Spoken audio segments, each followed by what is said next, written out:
calendar for 11 months out of the year.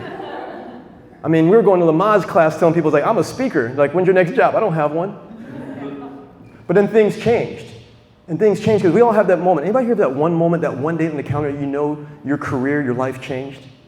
Mine's all changed on June 18th, 2015. Now I'm going to ask everybody here, does anybody know where you were June 18th, 2015? Most people are like, no. I know where I was. It was a Thursday, Larry. I was in Phoenix, Arizona. I was in a Panera Bread company. I was there to meet with my boss because I left my college job about 8 years before. And I'd been talking about the speaking dream for about 8 years, but I really wasn't putting in the work. I was working those jobs on the side, and I said I was waiting for the perfect time to launch my career. So when I went into this job interview, if you want to call it a job interview, I was actually going in with the interview with my boss. I was trying to go for a new position. I told my wife, this is going to be the day I get the promotion. This is going to be the day that, we're going to be going on a trip and they're going to have me meet all the clients. I'm like, this is it. I'm like, the speaking thing, that was just a dream. You know what? I'm going to have a real job. So I go into Panera, start talking to my boss. He's like, what do you want to order? I told him what I want to order, so we come sit at the table.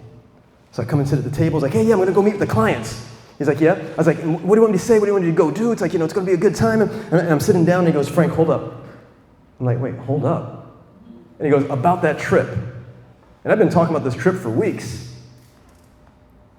He reaches down under the table, and he has a bag, and he pulls out this folder. And you know those folders that we use over and over again, where you just kind of like get a little sticky tap, and you put that on there, because like it was a blue one.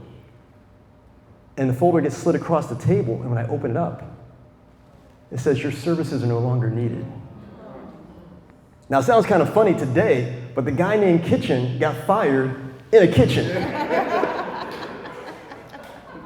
Now, I'm in this place, I'm like going like, well, what did I do wrong? And they go, Frank, we got nothing wrong with you. Then why are you firing me? I was like, what did I do wrong? Because anytime like you're, being terminated, people are like, Frank, they didn't fire you. They just went in a different direction. I'm like, I'm fired. I don't have a job. And the thing was, I had left my college job in Ohio to move to Arizona to be with my wife. This is the fourth job I've lost since I have moved there. I've been talking about speaking, but I've been trying to chase down all these different jobs. I'm trying to serve two masters, and we know we can't do that. So while I am sitting there, I ask my boss what's going on. He goes, well, Frank, we really like you. No, you don't. I talked to the bosses for you. I'm like, yeah. So because we really like you, it's your choice. Tomorrow can be your last day, or you can stay for another week. What? Yeah. Now, I'm not planning to walk into this place and get fired. Like, my wife gave me the kiss at home and made sure I was dressed up right to go in. And you're like, what do you want to go do? Well, I'm not planning to be fired, so of course I took the extra week. And then I went and sat in the parking lot in my car. Because I said, this is the fourth job that I've lost now. And if you don't recognize the date, everybody, that date is Father's Day weekend. We've got a 2-year-old son. So I'm being fired on Father's Day from a company that's got 10 people in it. They know that we have a son. They also know that my wife is 6.5 months pregnant and our second child is on the way. Sitting down in this parking lot, sitting in the car. Question for all of you. What should I do? Do I go home and tell my wife the truth? Do I just stay there until the interview is supposed to be over and then show up like on the right time? Do I disappear? I mean, what do I do? What would you do? See, the guys, like, they're thinking honestly right now, like, don't go home. The ladies, they're quiet in the room right now because they're waiting to hear what the guys are going to say. Take your time. Odell taking care of me right there. So yeah, I did take my time, Odell. I'm sitting in the car, I'm like, okay, so, all these different ideas. Like, when you prep for a speech and try to think what you're going to say. So I get in the car and I drive home. Now, of course, when you pull up in the driveway, because I didn't take my full time, Odell, I got back home early, so she knew something was up. And she goes, oh, what happened? Did you get the promotion? What's going on? And I let her know. I was like, I'm not working for them anymore. And at that point, there were tears. that sobbing. And once I stopped crying,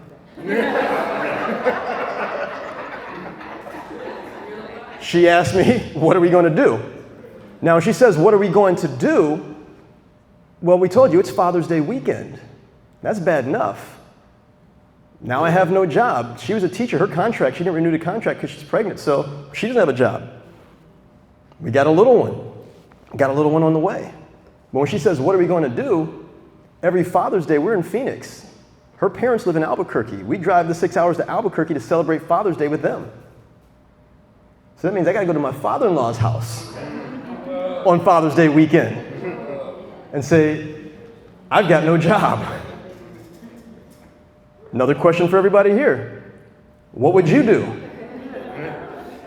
Should we go or should we stay? We could get the flu. I could call in sick. What'd you say, Alex? Call in sick on Father's Day. Yeah, I mean, we're thinking about what to do. Do I call out sick? Do I, what's going on? And we made the decision like, okay, we're going to go. So we're going to go to my father-in-law's house. I'll tell you more about him in a second.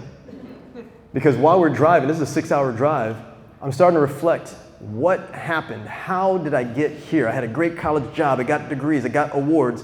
I chased after the speaking dream, but now here I am. Really haven't gotten any speeches, and I know we're not supposed to talk numbers, but at this point, the most I ever made in a year is maybe like $15,000. Okay, I've been talking the game, but I really wasn't taking care of anything. My wife's teaching job was supporting us. It wasn't me. And as she's nodding off in the car and sleeping, I'm driving in the car, I'm thinking, it's like, okay, what's been holding me back? Because we start to get to that thing, the American way lately has become to blame and complain, right? We're going to blame somebody else, complain. Man, it's the agency's fault because I had an agent. They're not booking me. It's their fault. No, I didn't make the phone calls or the emails. You know what? No one got me a speaking job. Well, no, you weren't speaking anywhere. You didn't take some of these free opportunities to showcase yourself. I started to recognize that the problem was me. It was nobody else. I couldn't blame my wife, I couldn't blame the agent, couldn't blame the world. I wasn't putting in the work. And for many of us, that's what we do as speakers. We don't want to take any personal responsibility for why we're not getting booked. I mean, even right now, the way the world is going, many of us have sat in our offices, right? And we're complaining about what's going on in the world right now. But that doesn't prevent us from sending an email or making a phone call. I mean, the results that we want everybody, the person who controls those results that we want to produce looks at us in the mirror every day, or the selfie cam. But it's all on us. So once my wife woke up in the car, I looked to her and I had to apologize. I said, you know what? I've been half-assing it. I was like, it's my fault. I was like, the reason we're here is because of me. And then I asked her something scary. I go, will you give me 1 year of full commitment to this dream because I have not put the full commitment in. I was like, and I can't, you know what? If it doesn't work in a year, then it wasn't meant to be. And she said yes. So now that I got that little bit of courage, we're about an hour out from her parents' house. And let me explain to you about my father-in-law, David Duran. My father-in-law is of Mexican heritage. English was not, thank you, Dr. Sherry. English was not his first language. Okay? He served in the military. So that's kind of scary right there, Vietnam vet.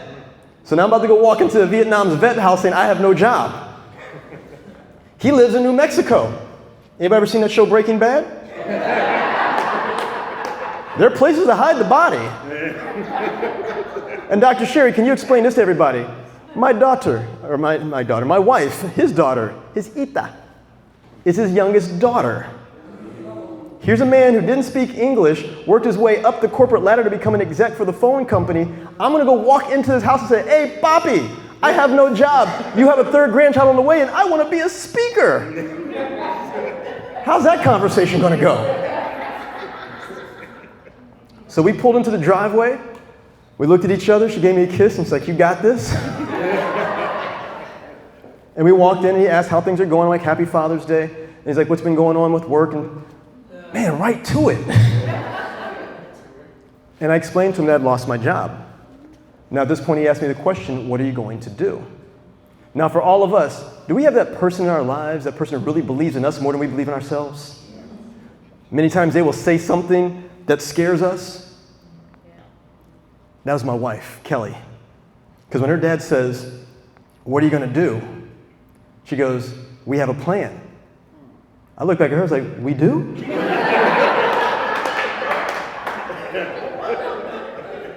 And he goes, what's the plan? And what her plan was, I was smart. I was planning to leave my job that year. I was going to leave on my birthday in September, but God stepped in and said, hey, you know what? I'm only going to give you what you can handle. So he knew I was going to keep waiting to make it happen because I had made the prayer, I had written down the goals, the affirmation in January, but it came up to June, I still hadn't put the work in. And she said these words, and they're pretty scary. Take my dad with you. Now, when she says, take my dad with you, I'd gotten smart. I'd signed up for a speaker showcase there in Albuquerque that week because I was going to break up with the company before they broke up with me. So I signed up for the speaker showcase, so she's going, okay, you have no job, you want to be a speaker, all the pressure's on the line to go to this conference, speak really well at this showcase to get speaking jobs, take my dad with you. No pressure. She wants me to have that man in my room while I'm speaking. Now, to make it even scarier, where are my youth speakers in the room? Or anybody's talked to youth? Yeah. I'm at a high school student leadership conference. I'm going to have 200 kids who can say, you suck in a heartbeat in that room, and my father-in-law, David Duran. No pressure. So we get in the car. He's giving me all this different advice about business. And we get to the conference, and I go in to do my speech. And as I'm doing my speech, I should be focusing on the crowd and the audience, and we're having a good time. But help me out, everybody. Everybody cross your arms and just give me that serious poker face look. This is all I see in the back of the room, back where Stan is.